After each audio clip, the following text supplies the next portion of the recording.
Hi, this quick video is to help you design a logo for your project. I'm going to do a travel theme.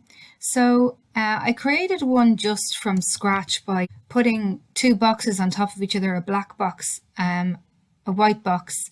Then I inserted a shape, and then I inserted a icon, which I found from online, inserted a text box, and then just typed in Liberty's Travel.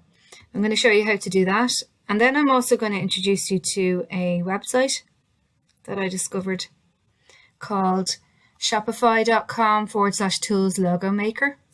So this is quite a good one. So if we could just get started on this one, I'm going to choose my business space as a service. Press next. I want a reliable logo. So there's lots of different visual styles you can choose from. Typed in Liberty's Travel as my logo name. Now you're going to be using it for a digital file, so choose online or website.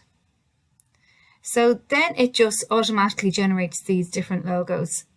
So let's say, for example, I like this one, but I want to change the icon of the syringe to something travel-y. So if I go to icons, leave it to all icons, I can choose, let's say, the airplane, for example. Say next, and then I'm ready to download it. The other way I could get this logo is by using the snipping tool. So if you go to your bottom of your PC, you type in snip, and every PC and laptop has this. You go new. When you go new, it grays out the background. I have another video completely on this that you can look at. But I'm going to go from the top corner to the bottom corner of the thing I'd like to snip. Let go. It saves it then automatically, and then I can place it into my document that I'm working on. So now I can just click here and then paste, and then I can move it around and use it on my brochure or anything I'm working on. So I'm in PowerPoint and I just started a blank presentation.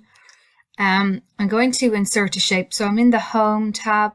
I'm going to go to Shapes, choose a rectangle and draw it. There we go. Now I'm going to change it to black. I'm going to copy this, click off, and then paste. So then it pastes it sort of on top of it. I can pick it up and drag it around. I'm going to change the color of this by double clicking. So I'm going to change the color of this to white. I go up to my fill color. I could choose no fill.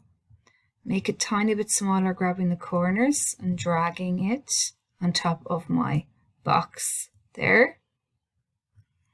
And then I'm going to insert another shape.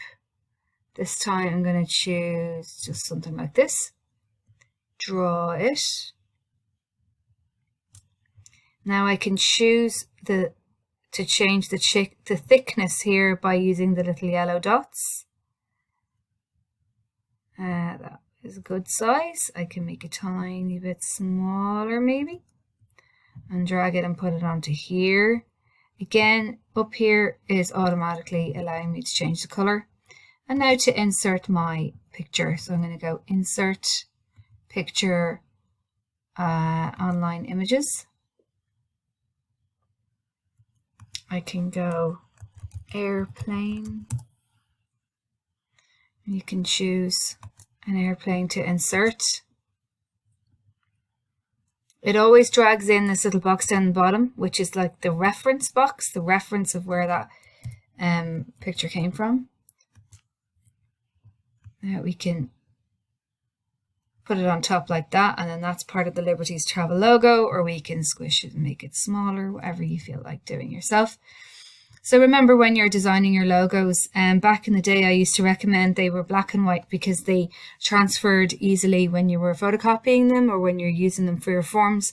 But now everything's online, why not have a little bit of fun and change the color of things. Make it a little bit more fun to play with. Another way you can get a picture is I go online and I go airplane logo, for example, go into images. So I Google airplane logo, go into images, and then I could choose this fella here, and you can go right click copy image, and that will save it down to your pictures or to your downloads, or you can just snip it from the internet. So let's say I want this one. So that one's actually brought a grey background with it. So I'm going to click, let's say get rid of him and put that guy in. So he has a grey background. You can actually double click, change the background by going to remove background, and then it will be completely transparent. But sometimes, as you see there, it loses some parts of the picture. So another way to do that is you can recolor it, set the transparent color, and click on the background, and the background becomes more transparent. Then that's the way I do it. You see it's not completely perfect, but it kind of looks better than it did on the white background. But this is not very many marks, so I wouldn't recommend spending too much time working on this. Let's say I want to change this. I actually feel like I want to change this to a circle now that I've brought that in. So if we grab a shape, put it in here, drag it, change that background to, there it is, shape fill to white maybe, or yeah, white. And then maybe do the outline a bit thicker, change the weight to about that. And then I can put this little fella in here. Oh, it's disappeared behind. So I'll show you how to fix that. Bring forward or send backwards. So I'm clicking on the shape, which is the circle. I'm going to send that backwards, and the thing that was behind it will pop up in front of it. So there's another little idea for a logo.